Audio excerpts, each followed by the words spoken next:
Hello, and welcome to A Word of Hope for Saturday of the 33rd week of Ordinary Time. I'm Brother Joe Trout, here with you to ponder a fascinating gospel passage where Jesus is asked by the Sadducees about the resurrection of the dead, and they're trying to trap him. And so they ask him this question about a woman whose husband dies, and she marries his brother, and he dies, and she has these 7 husbands. So, in heaven, who's she married to? She's had 7 husbands. And Jesus says, no, you're totally misunderstanding it. In heaven, people are neither married nor given in marriage. And then he gets to the real good part.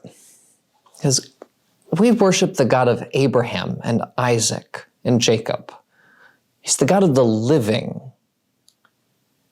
What a fascinating phrase. The God of the living.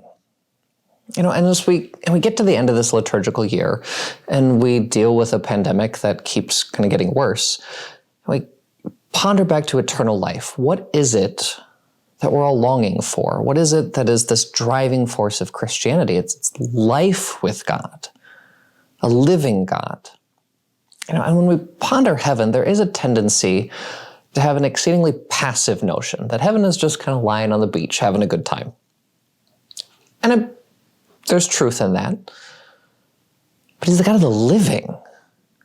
We worship a dynamic God, a God who's alive and bursting with love. That's our whole notion of the communion of saints, the ones who have said, St. Dominic, that he'll be of more use to us in heaven, that heaven is an active life, that it's one of great joy, lived in harmony and community. So maybe just step back today and ponder. And when I think of heaven, am I looking forward to a life of vitality, a life lived in active, joyful love? Or am I just kind of hoping to escape my troubles? Because a life of love is way more exciting to look forward to.